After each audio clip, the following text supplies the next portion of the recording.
Ili mtumiaji uweze kuingia kwenye mfumo wa OCMS, utatakiwa kuingiza barua pepe yani email uliyojaza wakati wa kufungua account na nywila yani password uliyotengeneza baada ya kupokea linki, kisha utabofya kuingia yani login. Ukiingia kwenye akaunti yako, muonekano utakuwa kama ifuatavyo.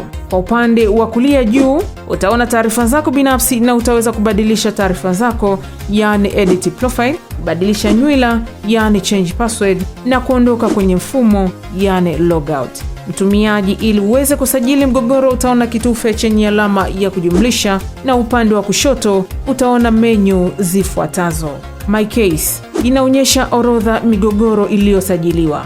Miscellaneous applications inaonyesha maombi madogo. Miscellaneous case to respond itafunguka kama ukiwa upande wa mjibu maombi. Respond to CMA F1 itafunguka kama wewe utakuwa ni upande wa unaolalamikiwa. Essential service kwa ajili ya kusajili migogoro ya huduma muhimu. Designation of minimum service kwa ajili ya kuainisha maeneo ya huduma muhimu. Deed of settlement service kwa ajili ya kusajili hati ya makubaliano. Upande wa katikati wa akaunti ya mtumiaji utaona taarifa zote zinazohusiana na mgogoro ambazo ni aina ya mgogoro yani case type, namba ya usajili wa mgogoro, hatua ya usuluhishi yani mediation number, namba ya usajili wa mgogoro, hatua ya uamuzi yani arbitration number, hatua ambayo mgogoro umefikia yani case stage, na taarifa zote zilizojazwa kwenye fomu ya kufungulia mgogoro CMA F1 zikijumuisha tarehe ambayo mgogoro umetokea, date the dispute arose, mahali mgogoro ulipotokea, place where the dispute arose, kiwango cha fedha kinachodaiwa, amount owed, mgogoro wa huduma muhimu,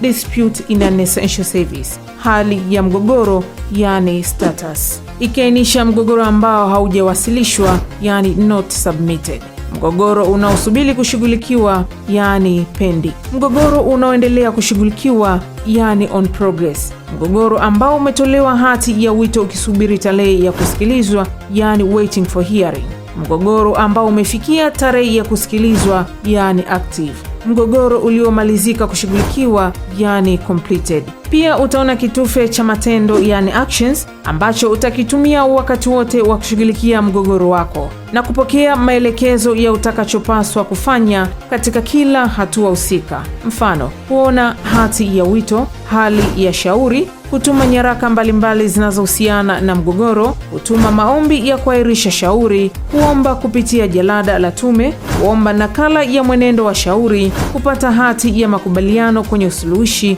uamuzi mdogo, uamuzi wa tume na kuomba nakala ya ziada ya uamuzi.